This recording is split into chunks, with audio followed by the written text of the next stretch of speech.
दोस्तों आपको 12 AB ATG का रजिस्ट्रेशन, फाइनल रजिस्ट्रेशन अपने आप से अप्लाई करना चाहिए। इसमें मैं भी आपकी पूरी मदद करूँगा। तो दोस्तों अगर आप एक एनजीओ हैं जिसका जन्म आज से 1 साल पहले, 1.5 साल पहले हुआ है, आप सीधे फाइनल रजिस्ट्रेशन लेने जाना चाहते हैं या आपके पास अब तक प्रोविजनल रजिस्ट्रेशन रहा है, अब समय आ गया है कि आप फाइनल रजिस्ट्रेशन लेने की सोच रहे हैं, तो आपको ये वीडियो पूरा देखना है। इस वीडियो को देखने के बाद आप अपनी एक भारी भरकम प्रोफेशनल फीस ज़रूर बचा सकते हैं, जो आप अपने टैक्स काउंसिल को पे करते हैं फाइनल 12 एबी एटीजी का रजिस्ट्रेशन लेने के लिए। मैं ऐसा क्यों कह रहा हूं कि आपको 12 एबी एटीजी का रजिस्ट्रेशन खुद से अप्लाई करना चाहिए। एक बार यदि आपने 12 एबी एटीजी का रजिस्ट्रेशन अपने आप से अप्लाई कर लिया, इसके बाद आपके अंदर एक ज़बरदस्त कॉन्फिडेंस पैदा होगा, ज़बरदस्त। मैं आपसे दावा करता हूं अगली बार आप कहेंगे कि मैं अपना एफसीआरए का रजिस्ट्रेशन भी खुद अप्लाई करूंगा। मैं अब बड़े से बड़े सीएसआर प्रपोजल को लिखने के लिए, परस्यू करने के लिए भी तैयार हो गया हूं। ये भी आपको मजा आएगा। इनकम टैक्स डिपार्टमेंट भी इस बात को बहुत ही अप्रिशिएट करता है कि एप्लीकेंट फाउंडर, एक संस्था का फाउंडर, ट्रस्टी खुद अपना केस रिप्रेजेंट कर रहा है, खुद डिपार्टमेंट के सामने अपने सारे डॉक्यूमेंट्स लेके पहुंचा है। एक और इम्पोर्टेंट कारण भी है, हमारे पास हर महीने ढेरों ढेरों प्रपोजल्स आते हैं कि आप हमारा 12 एबी एटीजी का रजिस्ट्रेशन अप्लाई कर दिए, फाइनल रजिस्ट्रेशन। आज मैं जितनी बात कर रहा हूं वो सारी फाइनल रजिस्ट्रेशन के बारे में है। तो अब मेरा काम बड़े बड़े एनजीओ का यदि 12 एबी एटीजी का रजिस्ट्रेशन रिजेक्ट हो गया है तो उसे इनकम टैक्स ट्राइब्यूनल में रिप्रेजेंट करना है। तो क्यों ना ऐसे सभी एनजीओ जो नए हैं, जिनके लिए प्रोफेशनल फीस पे करना इतना आसान नहीं है, और इसके साथ जो आपके अंदर जो एक नॉलेज इंपावरमेंट आएगी अपना 12 एबी एटीजी का रजिस्ट्रेशन लेने के बाद, इन सारी बातों को देखते हुए मैं इस वीडियो को आज लॉन्च कर रहा हूं कि साहब आपको अपना 12 एबी एटीजी का फाइनल रजिस्ट्रेशन खुद से ही अप्लाई करना चाहिए। तो इस वीडियो में स्टेप बाय स्टेप चलते हैं कि होगा कैसे। तो इस वीडियो में हम आज डिस्कस करेंगे कि सेक्शन 12 एबी एटीजी के रजिस्ट्रेशन, फाइनल रजिस्ट्रेशन को अप्लाई करने का प्रोसेस फ्लो क्या है, किस एनजीओ को 12 एबी एटीजी का रजिस्ट्रेशन या यूं कहें सेक्शन 332 और सेक्शन 354 का रजिस्ट्रेशन अपने आप से अप्लाई करना चाहिए, और ऐसे कौन से एनजीओज हैं जिनको अपने आप से बिल्कुल अप्लाई नहीं करना चाहिए, इसमें क्या क्या डॉक्यूमेंट्स लगेंगे ये मैं आपको बताता हूं। तो नंबर 1, सबसे पहला है प्रोसेस फ्लो क्या है कि ठीक है साहब, हम अपना, आपके कहने पर हम अपना सेक्शन 332 और सेक्शन 354 का रजिस्ट्रेशन या सेक्शन 12 एबी एटीजी का रजिस्ट्रेशन, फाइनल रजिस्ट्रेशन अपने आप से अप्लाई करते हैं। आप बताइए क्या क्या प्रोसेस है। तो नंबर 1, स्टेप नंबर 1, सबसे पहला स्टेप, आप अपने संस्था के इनकम टैक्स प्रोफाइल में जाके सबसे पहले एक फॉर्म नंबर 105 फाइल करेंगे, ऑनलाइन फाइल करेंगे। बहुत ही आसान फॉर्म है, कोई बहुत टेक्निकल फॉर्म नहीं है, लेकिन ऑफ कोर्स ये काम आसान नहीं होने वाला है। अगर ये आसान काम होता तो लोग अब तक प्रोफेशनल्स क्यों हायर करते हैं। तो आपको इस काम को सीखना है, अपने आप को पूरी जिंदगी के लिए एम्पावर करना है। तो नंबर 1, सबसे पहले आप संस्था के इनकम टैक्स प्रोफाइल में जाके अपना फॉर्म नंबर 105 फाइल कर देंगे। फॉर्म नंबर 105 फाइल करके अब आप डिपार्टमेंट के सेक्शन 12 एबी एटीजी के जो रजिस्ट्रेशन होते हैं इसकी पाइपलाइन में आ गए हैं। इस काम में 6 से 9 महीने का समय लगेगा। आज यदि अगस्त 2026 में आप ये काम कर रहे हैं तो मान के चलिए 31 मार्च 2027 तक 12 एबी एटीजी का फाइनल रजिस्ट्रेशन आपके हाथ में आएगा। तो फॉर्म नंबर 105 फाइल करने के बाद आप आ गए डिपार्टमेंट की पाइपलाइन में। एक संस्था है जिसने 12 एबी एटीजी का रजिस्ट्रेशन अप्लाई किया है। अब डिपार्टमेंट 2 महीने बाद, 3 महीने बाद, 1 महीने बाद आपको एक डिटेल्ड क्वेश्चनेयर जारी करेगा। इंडिया में आज के दिन 14 commissioner of income tax exemptions हैं, जो कि दिल्ली, मुंबई, पुणे, चेन्नई, हैदराबाद में बैठते हैं। तो इनमें से किसी एक के पास से आपको एक डिटेल्ड क्वेश्चनेयर आएगा। तो आपके रजिस्टर्ड ईमेल एड्रेस पे एक डिटेल्ड क्वेश्चनेयर आएगा आपकी कंप्लायंस के लिए। आपको डिपार्टमेंट से एसएमएस भी आता है। हर बार जैसे ही डिपार्टमेंट आपको एक नोटिस भेजता है, तो आपको एक एसएमएस नोटिफिकेशन भी आती है। तो अब आप अपनी संस्था के इनकम टैक्स प्रोफाइल में जाएँगे और वहाँ जाके देखेंगे कि क्या डिपार्टमेंट ने मुझे क्वेश्चनर दिया है। इसमें 35, 40, 50 बिंदुओं पर आपसे जानकारी माँगी जाती है। एक नए एनजीओ के लिए जो अभी 1 साल पहले, 2 साल पहले बना है, मैं आपसे वायदा करता हूँ 50 में से 20 पॉइंट आप पे एप्लीकेबल ही नहीं है। दे आर निल और नॉट एप्लीकेबल। बाकी रह गए 20 पॉइंट। इन 20 पॉइंट्स पर आप वन बाय वन जवाब देंगे और बहुत ही बारीकी से जवाब देंगे। इसमें चैट जीपीटी का भी आप इस्तेमाल कर सकते हैं। डिपार्टमेंट से आपको एक नोटिस आता है, उस नोटिस को आप चैट जीपीटी पे अपलोड कर दीजिए कि मेरी मदद करो। डिपार्टमेंट ने मेरे से कितने बिंदुओं पे जवाब मांगा है, उसका मुझे एक सजेस्टेड आंसर बना के दो। फिर इस जवाब को आप 5 बार कम से कम पढ़ेंगे कि कहीं कोई गलत जानकारी तो नहीं जा रही है, 5 बार कम से कम। तो चैट जीपीटी इसमें आपके लिए बहुत ही एक मील का पत्थर साबित होने वाला है। अब आपने सारे डॉक्यूमेंट्स तैयार कर लिए हैं। अब आप डिपार्टमेंट की वेबसाइट से इन डॉक्यूमेंट्स को आप अपलोड करते रहेंगे। समय समय पर अपने इनकम टैक्स प्रोफाइल पर नज़र रखेंगे। अगर आप उचित समझें तो आपको एक बार अपने सारे फाइल रिकॉर्ड्स देके, आप पिछले 1 साल से 1.5 साल से अपनी संस्था को चला रहे हैं, तो आप commissioner of income tax exemption के ऑफिस में जाके अपने सारे सपोर्टिंग डॉक्यूमेंट्स के साथ जाकर मिल सकते हैं। आप अपनी बात रख सकते हैं कि आप कौन हैं, कैसे अपना काम करते हैं और आपको 12AB/ATG का रजिस्ट्रेशन क्यों मिलना चाहिए। They are very helpful. The people sitting at the income tax department are absolutely very helpful, very kind. वो आपको एडवांस में बता सकते हैं कि हमें इन बिंदुओं पे और जानकारी दीजिए, और इसके बाद जब आप डिपार्टमेंट से फॉलोअप करते रहेंगे तो एक बहुत जल्दी 31 मार्च 2027 से पहले पहले आपके रजिस्टर्ड ईमेल एड्रेस पे चमचमाते हुए 2 फाइनल रजिस्ट्रेशन सर्टिफिकेट आ जाएंगे। सेक्शन 332 का रजिस्ट्रेशन, जिसको हम 12AB का रजिस्ट्रेशन कहते हैं, और सेक्शन 354 की फाइनल अप्रूवल, जो कम से कम सेक्शन 12AB का रजिस्ट्रेशन 10 सालों के लिए वैलिड होगा और ATG या सेक्शन 354 की अप्रूवल 5 सालों के लिए वैलिड होगी। तो ये रजिस्ट्रेशन लेने के बाद आपको समझ आ जाएगा कि मैं अब इनकम टैक्स डिपार्टमेंट भी जा सकता हूँ। तो मैं हर डिपार्टमेंट जा सकता हूँ, मैं बड़े बड़े डोनर से, CSR फाउंडेशन से फॉलोअप कर सकता हूँ, मैं उनको भी अपनी बात रख सकता हूँ कि हमें ग्रांट क्यों मिलनी चाहिए। अगर आपने 12AB/ATG का रजिस्ट्रेशन अपने दम पे हासिल कर लिया है तो अब आपको CSR ग्रांट्स भी अपने आप आपको रास्ता दिखाई दे जाएगा कि कैसे मिलती हैं ये। अब हम आते हैं डॉक्यूमेंट्री रिक्वायरमेंट्स पे कि सेक्शन 332 और सेक्शन 354 का फाइनल रजिस्ट्रेशन ग्रांट करने से पहले डिपार्टमेंट करता क्या है, क्या डॉक्यूमेंट्स चाहिए डिपार्टमेंट को। तो नंबर 1, फॉर्म नंबर 105 आपने ऑनलाइन भर दिया था, उसी के सपोर्टिंग डॉक्यूमेंट्स आपको दोबारा से लगाने होंगे फाइनल रजिस्ट्रेशन में। नंबर 2, जब भी इनकम टैक्स डिपार्टमेंट आपको 30-40 पॉइंट का एक क्वेश्चनेयर जारी करता है, क्या पूछता है आपसे वो।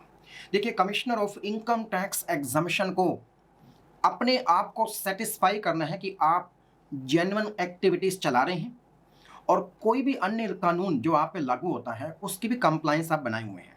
इन 2 बिंदुओं पर commissioner of income tax exemption को अपने आप को सेटिस्फाई करना है आपको 12AB/ATG का रजिस्ट्रेशन ग्रांट करने से पहले। ये काम डिपार्टमेंट कैसे करता है, जो आपके पास 40-50 पॉइंट का क्वेश्चनियर आया है, अगर आप उसको एनालाइज करें तो आपसे पूछा जा रहा है, नंबर 1, आप अपनी संस्था की ट्रस्ट डीड दे दीजिए, सेल्फ अटेस्ट करके दीजिए अगर आप एक ट्रस्ट हैं तो, and the trust must be an irrevocable trust. ये क्लॉज आपको ज़रूर चेक करना है। नंबर 2, अगर आप एक सोसाइटी हैं तो अपना सर्टिफिकेट ऑफ रजिस्ट्रेशन दे दीजिए विद कंप्लीट बाई लॉज। अगर आप एक सेक्शन 8 कंपनी हैं तो अपनी कंपनी का certificate of incorporation with complete memorandum and articles of association दे दीजिए। ये आपका बेसिक कॉन्स्टिट्यूशन डॉक्यूमेंट है। पिछले 1 से 2 सालों के ऑडिटेड फाइनेंशियल स्टेटमेंट्स दे दीजिए। 1 साल का तो 1 साल का दे दीजिए, 2 साल के तो 2 साल, मैक्सिमम 3 सालों के डिपार्टमेंट आपसे फाइनेंशियल स्टेटमेंट मांग सकते हैं। Audited financial statements, audit report के साथ, नोट्स टू अकाउंट सब आपके लगे हुए हैं। नेक्स्ट, डिपार्टमेंट आपसे पूछता है कि साहब आप करते क्या हैं। एक डिटेल्ड चैरिटेबल एक्टिविटीज़ पे एक नोट लिखिए कि पिछले 1 से 1.5 साल में या जब से आप बने हैं, मैक्सिमम पिछले 3 सालों में आपने क्या काम किया है, क्या समाज का भला किया आपने, ये आपको एक पेज का नोट देना है। चैट जीपीटी इसमें आपकी ज़बरदस्त मदद करेगा, लेकिन अगर मशीन लैंग्वेज होगी तो आपकी एप्लीकेशन को उड़ा दिया जाएगा। कि नेचुरल इंग्लिश लैंग्वेज में आपको सही भावों के साथ समझाना आप करते क्या हैं। नेक्स्ट, डिपार्टमेंट आपसे कहेगा आपको कौन कौन लोग डोनेशन देते हैं उनकी डिटेल दे दीजिए, आइटमाइजेशन दे दीजिए कि पिछले 2 सालों में, 1 साल में किन किन लोगों ने आपको डोनेशन दी है। लिस्ट ऑफ बेनिफिशरीज दे दीजिए कि आपने पिछले 1-2 सालों में कितने लोगों को बेनिफिट पहुंचाया, उनकी लिस्ट क्या है। क्या ये वही लोग तो नहीं है जिनसे आप फीस ले रहे हैं? क्या ये आप खुद तो नहीं है? तो beneficiaries must be independent, public at large से आनी चाहिए। तो ये आपको ध्यान रखना है। नेक्स्ट, डिपार्टमेंट आपसे पिछले 1 साल की बैंक स्टेटमेंट मांग सकता है। आपने पिछले 1 साल में क्या अच्छे अच्छे काम किए हैं उसकी कोई आपके पास फोटोग्राफ्स होंगी, अखबार की न्यूज़ कटिंग्स होंगी, कोई आपको सर्टिफिकेट ऑफ एप्रिसिएशन मिला होगा। आपको आप जो भी नेक काम कर रहे हैं, इन सारे, जिस दिन से आपने एनजीओ बनाया है उस दिन आपको अपनी एक एल्बम बनानी चाहिए कि साहब हम जितने अच्छे नेक काम करेंगे उनका एक प्रॉपर रिकॉर्ड रखेंगे। हमें कोई सर्टिफिकेट मिला है उसका रिकॉर्ड रखेंगे। तो ये सब आपको डिपार्टमेंट को ऑनलाइन अपलोड करने हैं। आप इसकी फाइल लेके भी डिपार्टमेंट जाएंगे ज़रूरत पड़ेगी तो।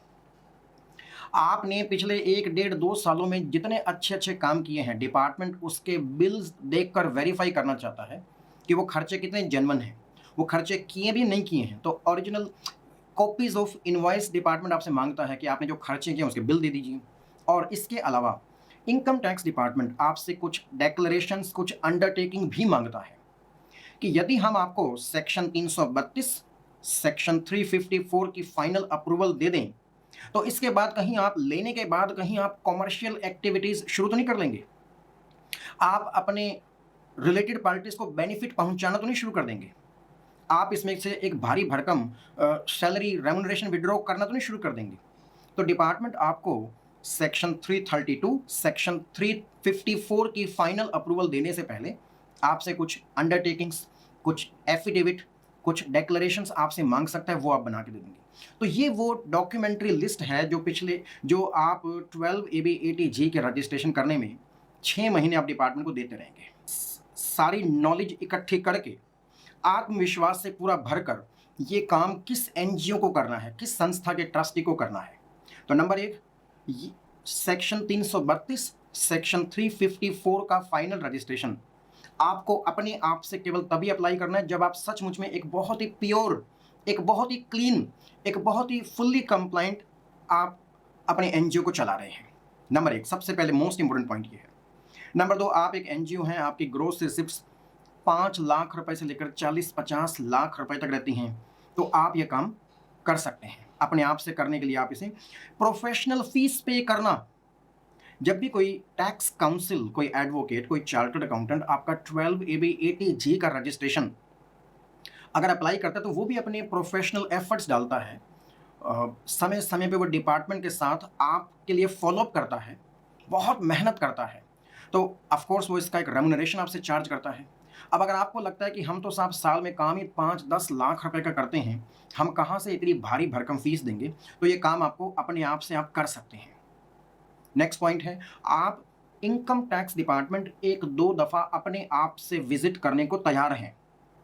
जब आप इनकम टैक्स डिपार्टमेंट जाएंगे तो you cannot be so innocent कि आपको कुछ पता ही नहीं है। आप commissioner of income tax examination के ऑफिस में जाएं, वहाँ संबंधित अधिकारी से मिलें, कंसर्न्ड इंस्पेक्टर से मिलें, इनकम टैक्स ऑफिसर से मिलें। आप उनसे रिक्वेस्ट कर सकते हैं। यदि आपको मौका मिले तो आप commissioner of income tax examination साहब से भी मिल सकते हैं, आप उनको भी अपनी बात रख सकते हैं। सो आपको लिखने की, बोलने की, चीज़ों को रिप्रेजेंट करने की एक बहुत अच्छी टेक्निकल स्किल सेट है आपके पास। इनकम टैक्स प्रोसीडिंग में आप एक bare minimum technical qualification possess करते हैं। ठीक है, आप इनकम टैक्स कानून के बारे में नहीं जानते, लेकिन एक बेसिक लॉ आपको लिखना, इंफॉर्मेशन को प्रेजेंट करना, तथ्यों को प्रेजेंट करना, ये आपको बहुत अच्छे से आता है। तो आपको 12 AB 80G का रजिस्ट्रेशन आप खुद से रिप्रेजेंट करने की सोच सकते हैं। आप इनकम टैक्स डिपार्टमेंट की वेबसाइट पर रेगुलर फॉलोअप रखते हैं, नोटिस डाउनलोड करना जानते हैं, जो आपको ढेर सारी इन्फॉर्मेशन इनकम टैक्स डिपार्टमेंट की वेबसाइट पे अपलोड करनी है। तो डॉक्यूमेंट्स को स्कैन करना, उन्हें बहुत ही अच्छे से संगठित करके इनकम टैक्स डिपार्टमेंट की वेबसाइट पे अपलोड करना। अगर ये सब आप जानते हैं तो आप 12 AB 80G का रजिस्ट्रेशन अपने आप से अप्लाई कर सकते हैं इस वीडियो को देखने के बाद। इसमें मैं भी आपकी मदद करूँगा। अगर आप चाहेंगे कि साहब मुझे कुछ डिक्लेरेशंस, अंडरटेकिंग के फॉर्मेट दे दीजिए, drop us an email, we will provide you absolutely complimentary कि साहब ये सजेस्टेड ड्राफ्ट है, इस तरह से इन्फॉर्मेशन आपको देनी है और जो भी आप समय-समय पे कोई आपको दिक्कत आएगी तो I will be there to assist you. आखिरी पॉइंट आज की इस वीडियो का कि ये काम 12AB ATG का रजिस्ट्रेशन खुद से अप्लाई करना चाहिए। हर आदमी से अपने आप से अप्लाई नहीं कर सकता। अगर आपको लगता है आपके एनजीओज़ में एक्टिविटीज़ थोड़ी कॉम्प्लेक्स नेचर की है, आप तो कमर्शियल एक्टिविटीज़, बिजनेस एक्टिविटीज़ कर रहे हैं, आपका एनजीओ एक बड़ा एनजीओ है, करोड़ों रुपए की आपकी ग्रॉस रिसिप्ट्स हैं, तो ऐसे में आपको खुद से सेक्शन 12AB ATG का रजिस्ट्रेशन अप्लाई करने से बचना चाहिए। You must engage a professional जो अपने स्किल सेट से तथ्यों को बेहतरीन तरीके से रिप्रेजेंट करके आपके 12AB ATG का रजिस्ट्रेशन लेने के लिए अपना पूरा जोर लगाएगा। सुप्रीम कोर्ट की क्या जजमेंट है किसी बिंदु पर, हाई कोर्ट्स की क्या जजमेंट हैं जो आपके केस में साफ अप्लाई होती हैं, इन सभी का सहारा लेकर वो आपके लिए पूरी मेहनत करेगा। एग्जाम्पल लीजिए, बहुत बार इनकम टैक्स डिपार्टमेंट की एक प्रिजम्पशन है कि आपकी डोनेशन पर तो टीडीएस कटा हुआ है।